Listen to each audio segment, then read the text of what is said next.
Good morning class 12th B. Children देखो, semiconductor devices last lesson था तो मैंने उसको आपको पढ़ा दिया है। अब हम क्या करने जा रहे हैं कि सेमीकंडक्टर डिवाइसेस के 1 मार्क्स के वो क्वेश्चन जो पिछले 10 सालों में पूछे गए हैं मैंने उसको लिखा है, ज़रा उसको समझ लीजिए और उसको आपको याद करना है, ठीक है ना। तो इसमें 2008 का क्वेश्चन है कि state the reason why gallium arsenide is most commonly use in making a solar cell. Solar cell बनाने में हम लोग गैलियम आर्सेनाइड सेमीकंडक्टर कंपाउंड का यूज़ करते हैं। क्यों यूज़ करते हैं, थोड़ा रटने वाला क्वेश्चन है ये, ठीक है।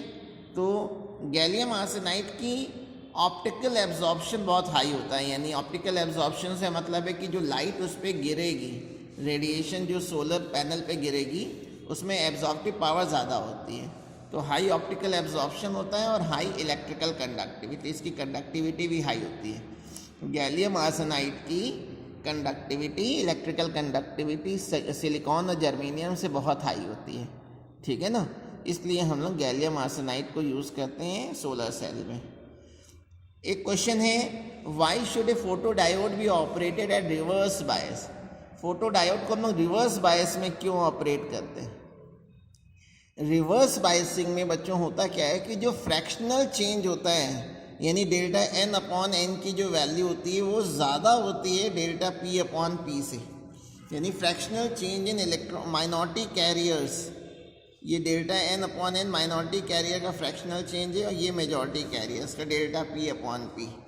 तो fractional change in minority carriers delta n by n की वैल्यू ग्रेटर होती है fractional change in majority carriers delta p by p, ठीक है। और रिवर्स बायसिंग में जो करंट होती है, सैचुरेशन करंट होती है, उसको हम लोग बहुत ही डोमिनेंट होती है, प्रोमिनेंट होती है, जिसको हम लोग नोट करने में आसानी होती है। तो दो रीज़न है, तो एक तो माइनॉरिटी कैरियर में फ्रैक्शनल चेंज ज़्यादा होता है मेजॉरिटी कैरियर में फ्रैक्शनल चेंज के कंपैरेटिवली, और इसमें जो रिवर्स सैचुरेशन करंट होती है उसको हम लोग बहुत ईजिली नोट कर सकते हैं।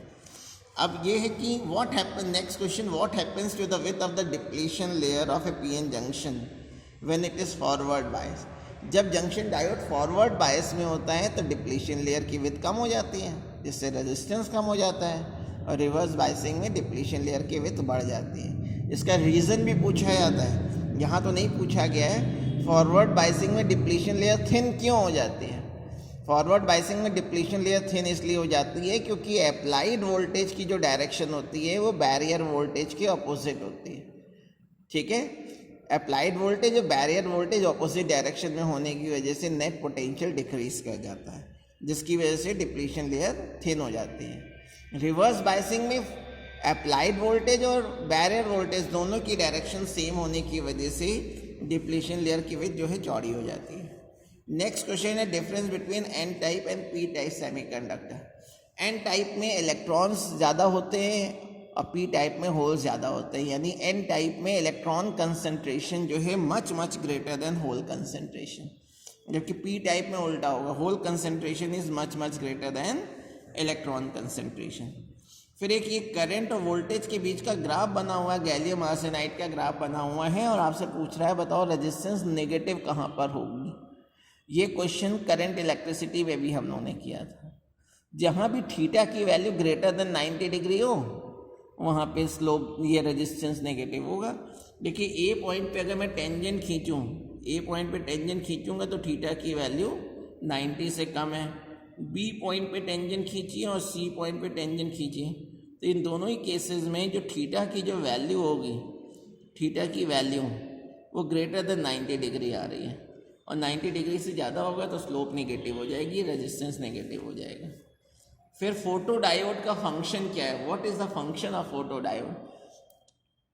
फोटो डायोड में क्या होता है कि पीएन जंक्शन डायोड में एक ट्रांसपेरेंट विंडो होती है जिसपे हम लाइट को इंसिडेंट करते हैं, ठीक है। ट्रांसपेरेंट विंडो होती है जिसपे हम लाइट को इंसिडेंट करते हैं और जंक्शन के पास इलेक्ट्रॉन्स और होल्स मिल करके करंट को फ्लो करने में हेल्प करते हैं। तो it is a special purpose junction diode fabricated with a transparent window. उसमें ट्रांसपेरेंट विंडो होती है किस लिए, to allow light fall on the diode under reverse biasing. Reverse biasing में जंक्शन डायोड पे लाइट पड़ पाए, इसलिए उसमें ट्रांसपेरेंट विंडो होती है। फिर रेसिस्टिविटी का टेम्परेचर के साथ ग्राफ बनाना है, ये भी करंट इलेक्ट्रिसिटी लेसन का है। हम लोग ने पढ़ा था dependence of resistivity on temperature. ये सेमीकंडक्टर के केस में इस तरह का ग्राफ आता था। क्यों? क्योंकि सेमीकंडक्टर के लिए temperature coefficient of resistance alpha की वैल्यू नेगेटिव होती थी, तो वो नेगेटिव रिस्पॉन्स करता था। टेम्परेचर बढ़ाने से रेसिस्टिविटी जो है वो, टेम्परेचर बढ़ाने पर रेसिस्टिविटी कम हो जाती है, ठीक है ना, यानी करंट ज़्यादा फ्लो करेगी। गैलियम आर्सेनाइड का करंट वर्सेस वोल्टेज ग्राफ बनाना है, तो ये ग्राफ आपका बना हुआ है, यही ग्राफ दोबारा बना देना है, ठीक है, इसीलिए मैंने उसको बनाया नहीं है। ये सोलर सेल में ये ग्राफ पढ़ा था, इसको इस तरह का ग्राफ बना हुआ आएगा और आपसे पूछेगा बताओ ये 2019 में भी आया है। 2019 में वोल्टेज और करंट के बीच में ग्राफ है। VO बेस में लिखा है, इसको मतलब ओपन सर्किट वोल्टेज को VO लिख देते हैं, और ISC शॉर्ट सर्किट करंट कहलाते हैं। इसके बारे में डिटेल हम लोगों के बुक में नहीं है, तो बस ये ग्राफ याद रखिए कि जब भी इस तरह का ग्राफ होगा तो वो सोलर सेल का होगा। फिर नेक्स्ट क्वेश्चन है कि why a P type semiconductor crystal is electrically neutral. P type semiconductor crystal जो है इलेक्ट्रिकली न्यूट्रल होता है, क्यों? जबकि NH की वैल्यू बहुत ज़्यादा होती है Na से, यानी होल कंसंट्रेशन की वैल्यू बहुत ज़्यादा होती है इलेक्ट्रॉन कंसंट्रेशन से, तभी P type crystal electrically neutral क्यों होता है? देखिए पी टाइप सेमीकंडक्टर में हम लोग कोई एक्सेप्टर एटम मिलाते हैं, और एक्सेप्टर एटम के जो आउटर मोस्ट शेल के जो 3 वैलेंस इलेक्ट्रॉन्स होते हैं वो 3 नेबरिंग जर्मेनियम एटम से एक एक इलेक्ट्रॉन शेयर करके कोवेलेंट बॉन्ड बना लेते हैं। तो वही मैंने यहाँ लिख दिया in p type semiconductor the trivalent impurity atom shares its 3 valence electron with tetravalent host germanium और silicon atom, while the fourth bond remains unbounded, जबकि चौथा बॉन्ड जो है वो अनबाउंडेड रहता है, क्योंकि एक्सेप्टर के पास एक इलेक्ट्रॉन की कमी होती है। The impurity atom as a hole is electrically neutral. Impurity atom as a hole क्या होगा? इलेक्ट्रिकली न्यूट्रल होगा, इसीलिए पी टाइप सेमीकंडक्टर जो है इज ऑल्सो न्यूट्रल। फिर एक क्वेश्चन है how is photodiode used to measure light intensity. Intensity जब भी मेजर किया जाएगा तो वो करंट से मेजर की जाती है। जैसे जैसे इंटेंसिटी बढ़ाते जाएंगे करंट बढ़ती जाएगी। ये कॉन्सेप्ट हम लोगों ने फोटो इलेक्ट्रिक इफेक्ट में भी पढ़ा था। फिर नेक्स्ट क्वेश्चन है why are silicon and gallium arsenide preferred material for fabrication in solar cell. अगर आपको सोलर सेल बनानी है तो ये ज़रूरी है कि जो वैलेंस बैंड और कंडक्शन के बैंड के बीच का जो फॉरबिडन एनर्जी गैप Eg है, फॉरबिडन एनर्जी गैप को कैपिटल E के बेस में स्मॉल g सिंबल से लिखते हैं, उसकी वैल्यू 1 इलेक्ट्रॉन वोल्ट से 1.8 इलेक्ट्रॉन वोल्ट के बीच में होनी चाहिए। सिलिकॉन की वैल्यू होती है फॉरबिडन एनर्जी गैप 1.1 और गैलियम आर्सेनाइड की होती है 1.43। ये दोनों ही 1 इलेक्ट्रॉन और 1.8 इलेक्ट्रॉन वोल्ट के बीच का है, इसलिए सिलिकॉन और गैलियम आर्सेनाइड को हम प्रिफर करते हैं सोलर सेल बनाने में। और हाई ऑप्टिकल एब्जॉर्प्शन यानी इस पे जो लाइट गिराएंगे उसको वो एब्जॉर्ब बहुत ज़्यादा करती है। 10⁹ पर सेंटीमीटर, यानी 1 सेंटीमीटर लेंथ पे 10⁹ फोटॉन्स को ये एब्जॉर्ब कर सकती है। फिर नेक्स्ट क्वेश्चन है कि what should be the order of band gap, यानी Eg की वैल्यू कितनी होनी चाहिए LED में जिससे कि हमें विजिबल लाइट मिले। तो ये याद रखना है कि एनर्जी गैप जो 1.8 और 3 इलेक्ट्रॉन वोल्ट के बीच में होगी तभी विजिबल लाइट मिलेगी, क्योंकि ये जो एनर्जी गैप है ये लाइट की होती है और लाइट की वेवलेंथ 3500 एंगस्ट्रॉम से 7000 एंगस्ट्रॉम के बीच में होती है। ठीक है, या तो हम वेवलेंथ लिखें तो 3500 एंगस्ट्रॉम से 7000 एंगस्ट्रॉम, या एनर्जी गैप की जब बात कर रहा है तो आपको एनर्जी की बात करनी पड़ेगी। वो एनर्जी जो है वो 3 इलेक्ट्रॉन वोल्ट से 1.8 इलेक्ट्रॉन वोल्ट के बीच में होनी चाहिए। फिर नेक्स्ट है कि इंट्रिंसिक और एक्सट्रिंसिक सेमीकंडक्टर में क्या डिफरेंस है। जब कोई सेमीकंडक्टर प्योर स्टेट में होता है, अपनी नेचुरल स्टेट में होता है, जिसमें कोई इम्प्योरिटी नहीं मिली होती, कोई डोपेंट नहीं मिला होता, तो उस समय उसको इंट्रिंसिक सेमीकंडक्टर कहते हैं। लेकिन अगर प्योर सेमीकंडक्टर में ट्राइवेलेंट या पेंटावेलेंट डोपेंट मिला देते हैं, इम्प्योरिटी मिला देते हैं, तो इस तरह का जो सेमीकंडक्टर बनता है उसको एक्सट्रिंसिक सेमीकंडक्टर बनता है। इंट्रिंसिक सेमीकंडक्टर में इलेक्ट्रॉन कंसंट्रेशन और होल कंसंट्रेशन इक्वल होते हैं, जबकि एक्सट्रिंसिक में इलेक्ट्रॉन कंसंट्रेशन होल कंसंट्रेशन के इक्वल नहीं होता। ठीक है, अच्छा फिर नेक्स्ट क्वेश्चन है 2013 का, why is the current under reverse bias almost independent of the applied potential difference up to a critical voltage. Reverse biasing में क्रिटिकल वोल्टेज से पहले तक जो वोल्टेज होता है ऑलमोस्ट इंडिपेंडेंट होता है। क्यों? उसका रीज़न क्या है कि रिवर्स बायसिंग में आपको मालूम है कि जो अप्लाइड वोल्टेज और बैरियर वोल्टेज दोनों सेम डायरेक्शन में होते हैं, तो जंक्शन डायोड का रेजिस्टेंस बहुत हाई होता है, इसलिए जो करंट फ्लो करती है वो बहुत ही कम फ्लो करती है, माइक्रो एम्पियर में फ्लो करती है, बहुत माइन्यूट करंट फ्लो करती है, जिसको हम ऑलमोस्ट ये मान सकते हैं कि वो इंडिपेंडेंट होता है वोल्टेज से। लेकिन जैसे ही क्रिटिकल वोल्टेज आता है करंट की वैल्यू सडनली राइज कर जाती है। Increase in voltage leads to very voltage जब हम बढ़ाते हैं रिवर्स बायसिंग में तो करंट की जो वैल्यू है बहुत कम इंक्रीज करती है in case of reverse biasing. क्यों?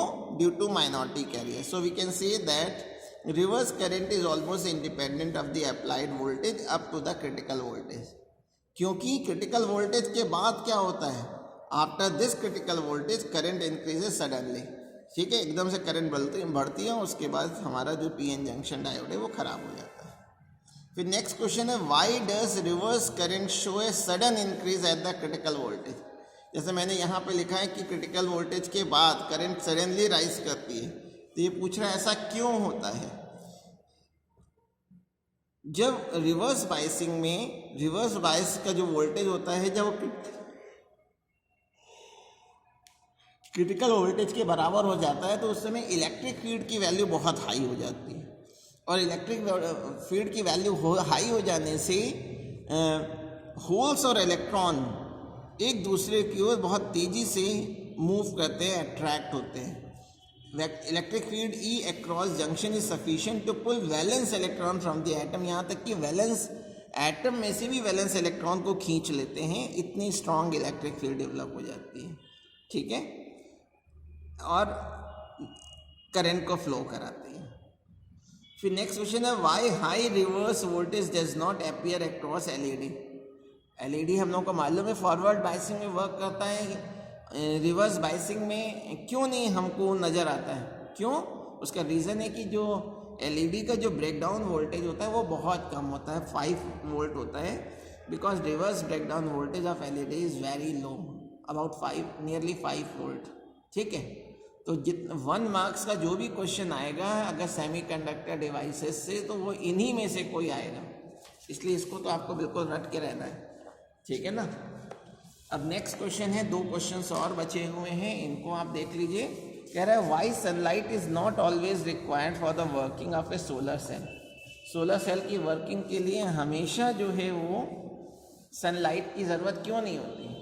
देखिए, सोलर सेल के लिए इम्पॉर्टेंट ये है कि जो आप रेडिएशन गिरा रहे हैं उसकी फ्रीक्वेंसी, उसकी जो एनर्जी है वो फॉरबिडन एनर्जी गैप ईजी से ज़्यादा होनी चाहिए। बस लाइट रेडिएशन कोई भी हो, विजिबल लाइट हो, अल्ट्रा वायलेट लाइट हो, कोई भी हो, बस इतना होना चाहिए कि जो रेडिएशन गिर रही है उसकी energy forbidden energy gap easy से ज़्यादा होनी चाहिए। फिर लास्ट क्वेश्चन है कि right the factors which controls wavelength of light LED and intensity of LED. ठीक है, तो अगर आपको वेवलेंथ को कंट्रोल करना है तो एनर्जी का फॉर्मूला होता है hc/λ। h और c तो कांस्टेंट है। ठीक है, तो एनर्जी को कंट्रोल करना है तो हमें वेवलेंथ को कंट्रोल करना पड़ेगा, यानी Eg controls the wavelength of light, या उल्टा भी कह सकते हैं कि एलईडी की जो वेवलेंथ है वो कंट्रोल होती है किससे, एनर्जी गैप से। ठीक है, और इंटेंसिटी कंट्रोल करंट से कंट्रोल होती है, क्योंकि इंटेंसिटी हमेशा करंट के डायरेक्टली प्रोपोर्शनल होती है। चलिए, यहाँ तक आपको करना है।